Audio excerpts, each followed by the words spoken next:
vendo assim, à luz do cristianismo, eu interpreto que nós viemos do céu, né? Então a gente tem uma raiz, né, celestial, temos um DNA de Deus. Quando Deus faz Adão e Eva, eles estavam no paraíso. E no paraíso haviam duas árvores, a do conhecimento do bem e do mal e a árvore da vida. Lá em Apocalipse vai contar pra gente que a árvore da vida está na Jerusalém celestial, ou seja, está numa dimensão espiritual, numa dimensão natural. Então, quando o homem falhou, pecou, assim como os anjos falharam, pecaram, se afastaram da presença de Deus e vieram para a terra. Né? Aqui nós temos um período, uma oportunidade de lapidação, de aprimoramento, de fortalecimento espiritual, de crescer, né? De crescer como pessoas, de fazer o bem e tudo mais. E eu creio que quando chega no final da nossa jornada, né, você tem um destino que é pautado pelas suas escolhas também, né? A Bíblia coloca uma parábola de rico e Lázaro.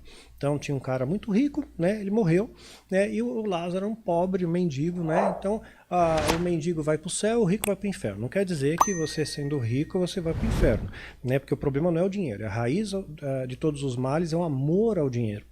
Então é o apego. Né? É o apego ao dinheiro, essa é a questão. Então, um vai para o céu, outro vai para o inferno. Então, imediatamente, né? Então, ele tem aquela descreve, né, o inferno como uma coisa ruim, desconfortável, né, que trazia sede para ele, que era quente, né? Sempre essa ideia, né, de uma coisa ruim, desconfortável, e o céu é uma coisa boa, né? E eles ficam se questionando por que foram para lá. Então, assim que você morre, né, morreu, tem o juízo, né, e você vai para o céu ou para o inferno de acordo com as suas escolhas aqui na vida. Se é uma pessoa ruim, má, cruel, evidentemente você colhe uma consequência. Deus é justo, a fatura chega, a fatura vai chegar. Né? Eu só não tenho a interpretação de um sofrimento eterno, porque aí eu estou tirando o amor de Deus. Né? Jesus ele pregou os espíritos em prisão, né? Então, quer dizer, ele desceu no Hades, desceu na dimensão do inferno, né? E pregou os espíritos em prisão. E a Bíblia retrata quem eram esses espíritos. Eram aqueles da época de Noé, né? Que se rebelaram contra Noé, que não aceitaram a pregação dele, então sofreram uma consequência, né, das suas escolhas, da sua rebeldia, e ficaram no inferno, mas não eterno. Jesus foi lá, o que o libertador vai fazer na prisão? Libertou eles. Né? Então não é uma coisa eterna, mas ela é proporcional, né, às suas escolhas que você faz aqui na vida. Certo. Né? Tem uma questão... Quer falar? Não, é sobre isso ainda? É sobre Então, isso. A Vandinha fez aqui uma análise que a gente faz quando ela vem, sobre... Que nem... Puta, eu tô ruim de palavra, que ia falar que nem fizeram com você aqui, mas é que a gente fez com a foto do Hitler. Do Hitler? Mas é que são várias personalidades. Mas já teve entendeu? também Jojo Todinho também, entendeu? Então é bem Não, assim, bem- plural o negócio, pluralidade, Não né? é um tipo de pessoa, entendeu? É uma galera que ela fez. Sim. E a Vandinha, ela me surpreendeu muito nessa que ela fez, porque ela já tinha me falado dessa parada do umbral e, vamos dizer assim, do céu. E nessa, quando ela leu Hitler, ela falou de um terceiro lugar ali, né? Que é um lugar, vamos dizer assim, pior do que o umbral, que é, assim... É que eu não quero usar essa palavra porque não é essa nomenclatura certa. Você não usou nomenclatura nenhuma.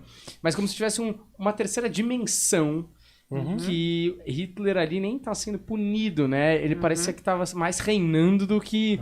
Ou parte da cúpula do que... Então, eu não sei se você sabia desse lugar antes ou você só viu quando... Tanto que nesse dia eu fui embora muito mal. Com ânsia, tontura. Eu falei, nossa, hoje os meninos me cacetaram. Porque eu saí com muita ânsia, mal-estar. E na hora que eu fui buscando na vidência, trouxe, lógico, vamos dizer, umbral, na minha linguagem, né? Umbral, mas ele tá embaixo do umbral. Sim. Ele vem num lugar bem abaixo mesmo.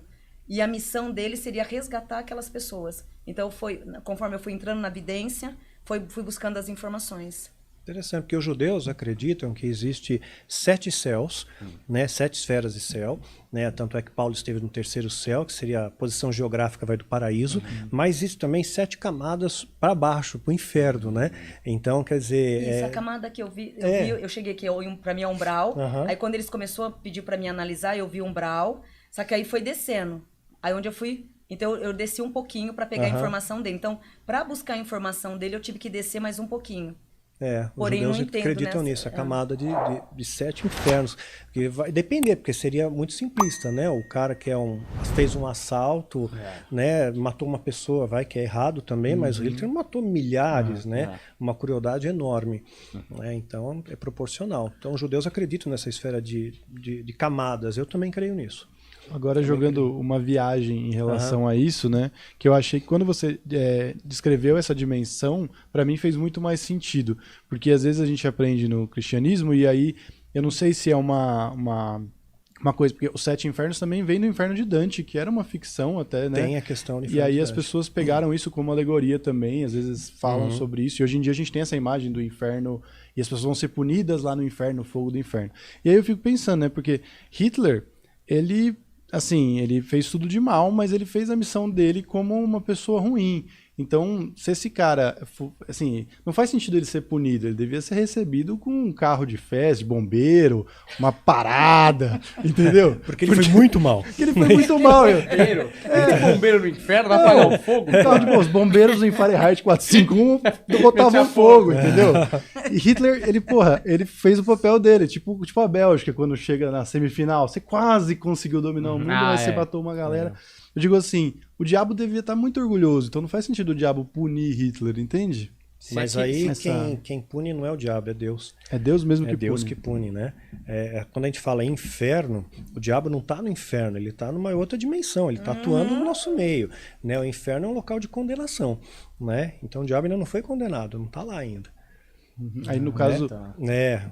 Tá num outro conforto, né? Exatamente. Então, Hitler, ele foi assim, uma pessoa que teve muitas decepções na vida, né? Ele queria seguir uma carreira no exército, né? Acharam que ele era uma pessoa medíocre, não tinha capacidade de comando.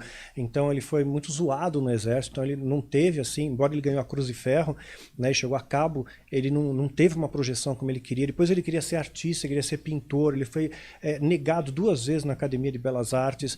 Aí ele entra para o partido, quer dizer, tem um lance na história de Hitler que é muito interessante, quando eles tentam fazer um golpe de Estado e ele é preso, né? Não dá certo, tal, né? O partido nazi, né, do nazismo acaba sendo sufocado e ele acaba sendo preso.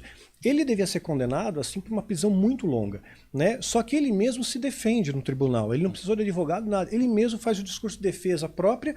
Ele é enaltecido, ovacionado, as pessoas aplaudem ele no tribunal, né? E uma pena que era para ser enorme ficou super reduzida e liberaram ele acho que 9 meses.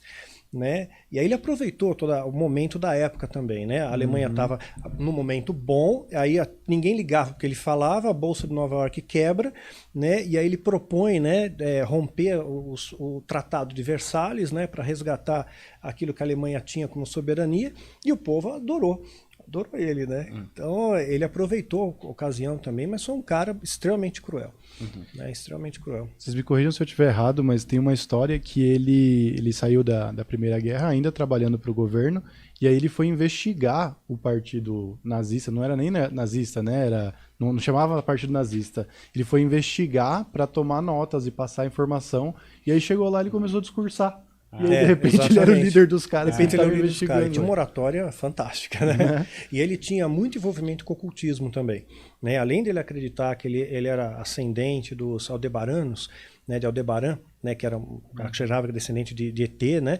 Ele também tinha um estreitamento com o ocultismo, né? Muito próximo.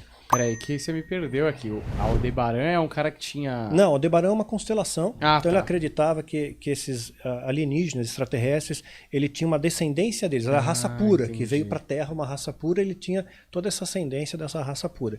Então ele queria selecionar. Essa foi a ideia maluca dele, né? Os A arianos. parada do alienismo ali. Que exatamente. Matar todas as outras raças. Né? Eliminar e Eu ter não a sabia soberania. disso.